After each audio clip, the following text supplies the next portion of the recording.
Hello dear, स्वागत है आपका हमारे अपने चैनल मिस्टर ब्रोदर के पर। तो गाइज, आज की वीडियो में हम बात करने वाले हैं पार्ट थ्री में, यानी कि मैंने मुगल साम्राज्य शुरू किया था उसका मैंने पार्ट 1 यानी कि बाबर के बारे में बताया था, पार्ट 2 यानी हुमायूं के बारे में बताया था, और आज के वीडियो में मैं बात करूंगा पार्ट 3 यानी कि शेर शाह सूरी, जो कि हुमायूं के जाने के बाद, जब हुमायूं निष्कासित जीवन जीने के लिए ईरान चला गया था, है ना, तो वहां पर जाने के बाद शेर शाह सूरी कब्जा कर रखा था दिल्ली पे। तो हम इसके बारे में थोड़ा जान लेते हैं, थोड़ा उसकी विवरण जान लेते हैं ना। तो देखिए, शेर शाह सूरी, बात करेंगे हिस्ट्री का शेर शाह सूरी के बारे में।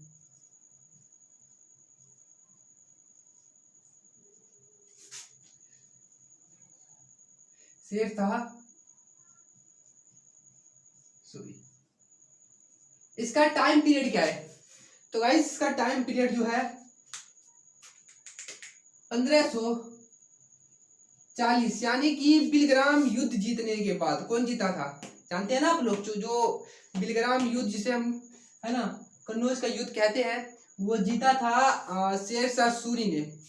ठीक है, तो 1540 के बाद यहां से शुरू हुआ, ठीक है, और 1555 तक इसका शासनकाल रहा है। ठीक है, 1555 तक इसका शासनकाल रहा है।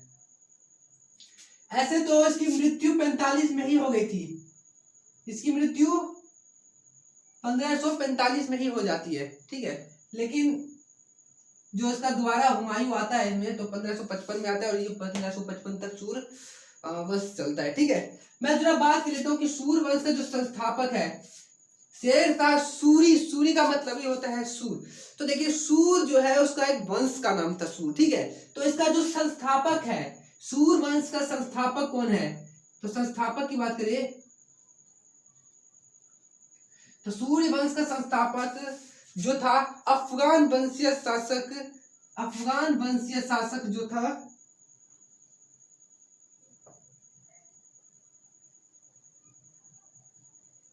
ये अफगान वंशीय था। आखिर उसके पूर्वज बिहार में रहे हैं, लेकिन ये अफगान वंश का था। ठीक है, अफगान का था ये। तो अफगान वंशीय शासक कौन था? वो शासक शेर शाह सूरी था, शेर शाह। ठीक है, पूछेगा सूर वंश का संस्थापक।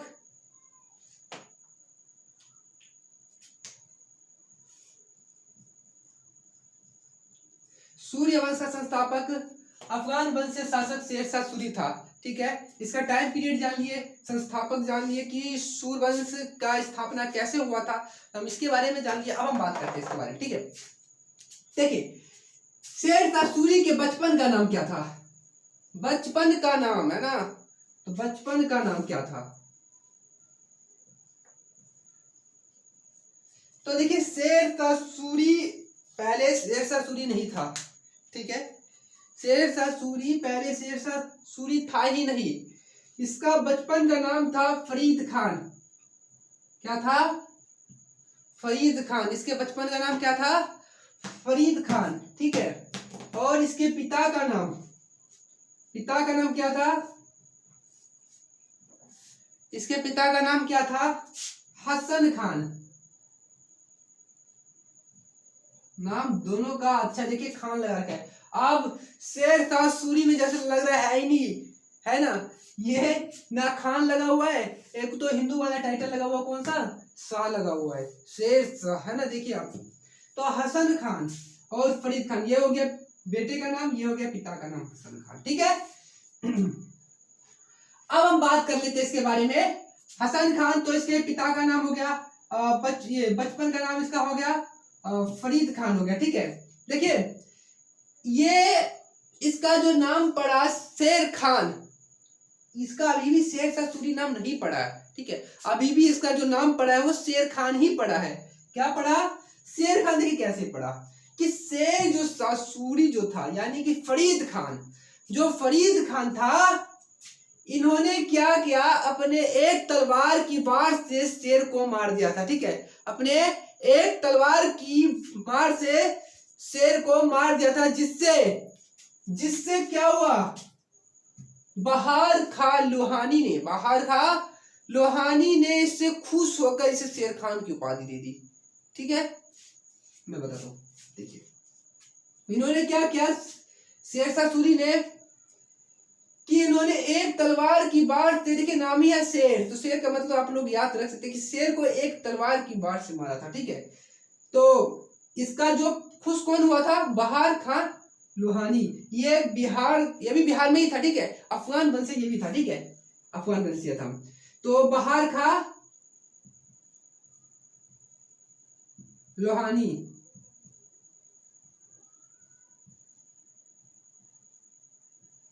बहार खान लोहानी ने इसे शेर खां कहकर बुलाया सबसे पहली बार, शेर खां की उपाधि दे दिया। ठीक है, ठीक है।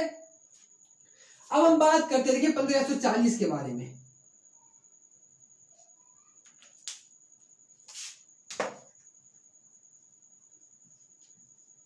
यह 1540 यानी कि कन्नौज का युद्ध यानी बिलग्राम का युद्ध हुआ था 1540 में। इसी युद्ध के बाद आपको मैंने हुमायूं के भी क्लास में बताया था, ठीक है, कि 1540 जब बिलग्राम का युद्ध हुआ, तो इस युद्ध को जीतने के बाद जब शासन किया ये दिल्ली पर, तो ये अपना नाम शेर खां को हटाकर शेरशाह सूरी रख लेता है। ठीक है, यानी इसी 1540 के युद्ध के बाद शेर खान जो था अपना नाम चेंज कर लेता है।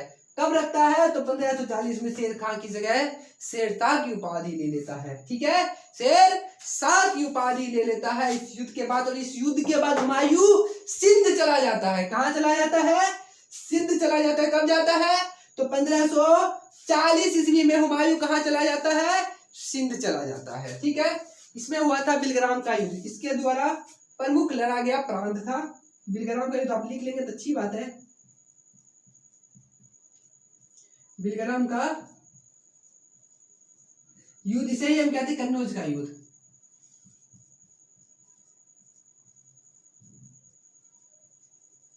कन्नौज 1540 में बिलग्राम का युद्ध जीतने के बाद गद्दी पर शेरशाह सूरी बैठ जाता है। ठीक है, अब क्या होता है, गद्दी पर बैठने के बाद क्या होता है कि 22 मई 1545 में 22 मई 1545 में कलिंजर का युद्ध करते समय शेरशाह सूरी की मृत्यु हो जाती है। यानी कि कलिंजर का युद्ध के क्रम में, कलिंजर है ना, कलिंजर के क्रम में क्या हुआ, उनकी मृत्यु हो जाती है। देखिए क्या हुआ कि कलिंजर का युद्ध चाहा लड़ने के लिए। ठीक है, कलिंजर का युद्ध सोचा हम लड़ लेते हैं जरा सा, उसके बाद कुछ हम अच्छे हो जाएंगे और काबिल बन जाएंगे, है ना। तो क्या करा, कलिंजर का युद्ध लड़ता है। क्या करता है कि उक्का नामक एक अग्नि शास्त्र था, उक्का नामक, ठीक है, उक्का नाम था उसका अग्नि शास्त्र का।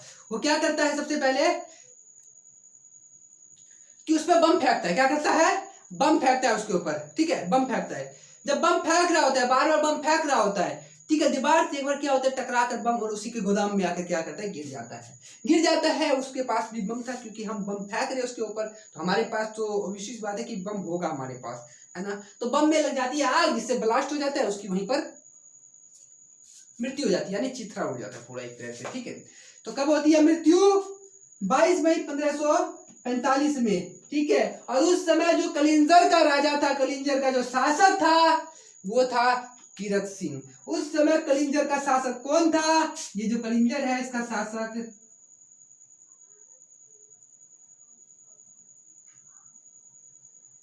कीरत सिंह था। कौन था, कलिंजर का शासक कौन था, तो कीरत सिंह था। ठीक है, जरा इसको मिटा लेते हैं एक बार।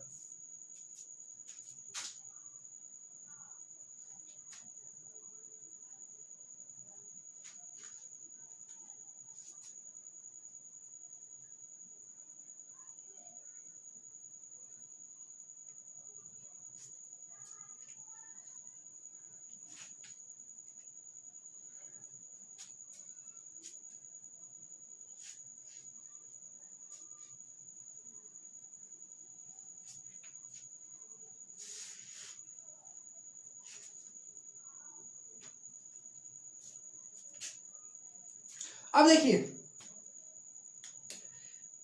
ये क्या करता है कि उसका जो मकबरा बनाया जाता है, मकबरा मरने के बाद मकबरा तो बनेगा बनेगा। तो देखिए शेरशाह सूरी का मकबरा बनाया जाता है, तो उसका मकबरा कहाँ बनाया जाता है? तो सासाराम बिहार का एक जगह है, सासाराम, ठीक है, सासाराम, सासाराम में झील है, और झील में जो टीला बनता है, टीला, उस पे उनका मकबरा बनाया गया था। ठीक है, मकबरा कहाँ बनाया गया था? झील पे, टीला पर। किस पे? झील के टीला पर इनका मकबरा बनाया गया था। ठीक है, अब देखिए क्या होता है कि जो शेरशाह सूरी होता है वो अपने टाइम पीरियड में, ठीक है, शेरशाह सूरी अपने टाइम पीरियड में क्या करता है? रोहतासगढ़,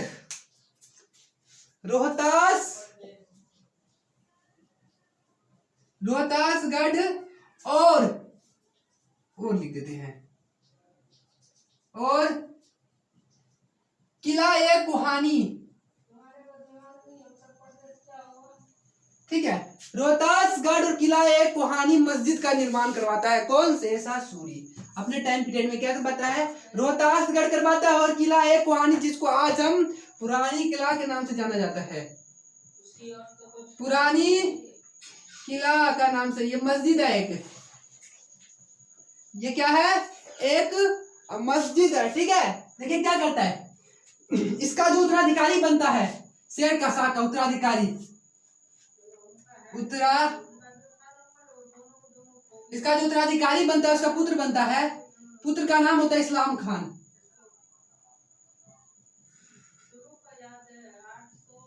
इस्लाम खान, ठीक है, क्या होता है उसका पुत्र का नाम? इस्लाम खान होता है। इसने ये क्या करता है कि रोहतासगढ़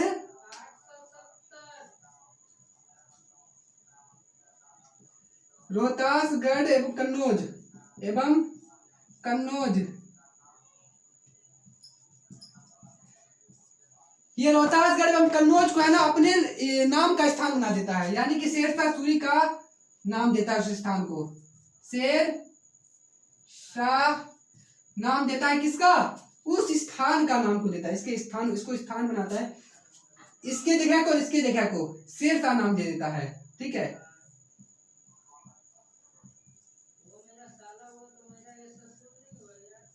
ठीक है, क्या करता है? नाम दे देता है शेरशाह का। ठीक है, अब ये क्या करता है कि जो इसके शासनकाल में है, ठीक है, इसके शासनकाल में क्या होता है कि सबसे पहले तो ये तो डाक प्रथा को खत्म कर देता है, जो शुरू करते डाक प्रथा को,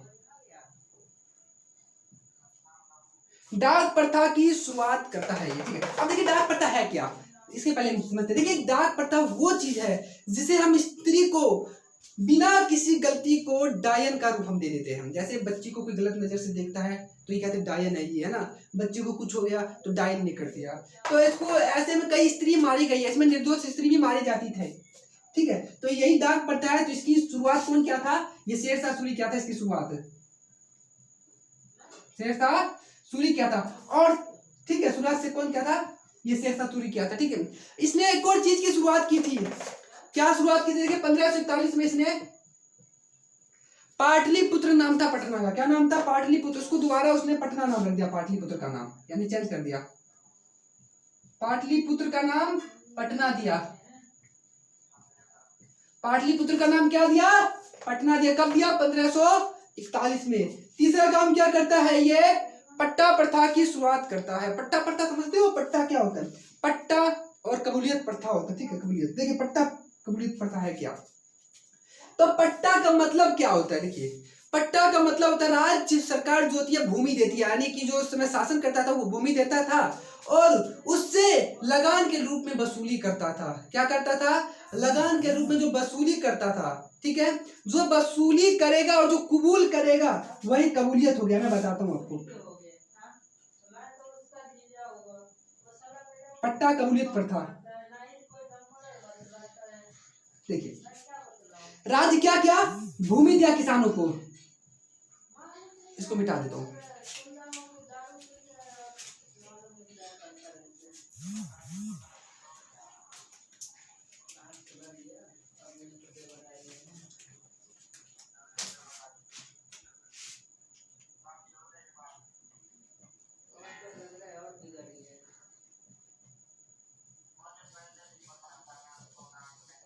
राज्य क्या करता है इसको?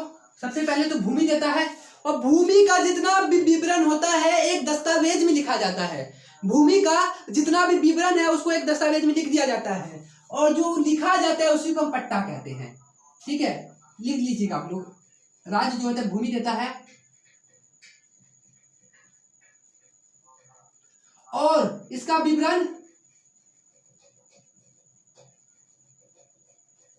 एक दस्तावेज में लिखा जाता है।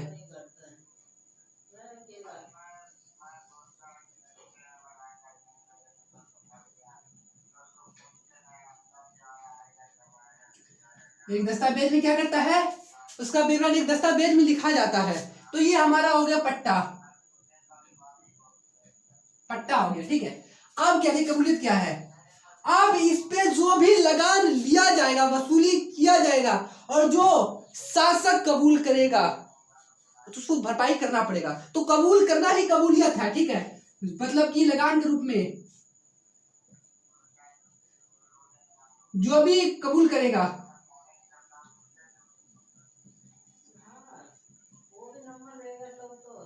कबूल करेगा, वही हमारा क्या कहलाएगा? कबूलियत कहलाता है।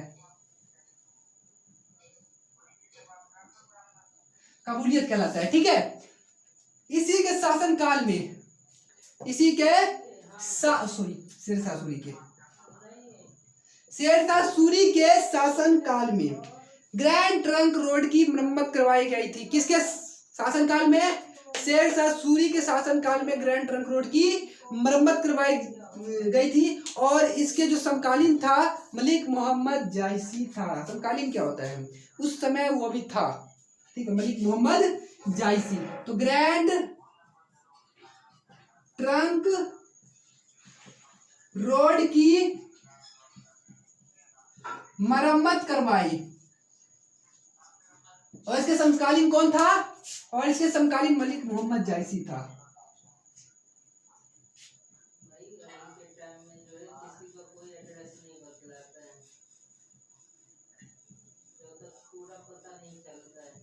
मलिक मोहम्मद जायसी। ठीक है, तो यहीं पर हम इसको विराम देते हैं।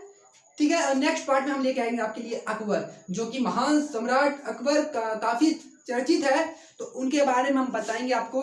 तब तक ले जाए उसको हाँ रिवीजन करके रखिएगा, आपका काम आएगा। ठीक है, आप रिवीजन कीजिएगा, मैं आपको बस बता दूंगा। देखिए, मेरा कोई मतलब नहीं है कि मैं आपको पढ़ाता हूँ, बल्कि मैं अपना रिवीजन कर रहा हूँ। ठीक है, ये मैं आपको बताता हूँ कि मैं अपना रिवीजन कर रहा हूँ, और रिवीजन करवाते वक्त मैं सोचता हूँ एक वीडियो बना के डाल दूँ, ताकि उससे जिस तरीके से मैंने याद किया उस तरीके से आप भी याद कर सकते हैं। ठीक है, तो इसी के साथ उम्मीद करता हूँ आपको क्लास अच्छी लगी होगी। अगर अच्छी लगी है तो लाइक कीजिए। तब तक ले जय हिंद, जय भारत।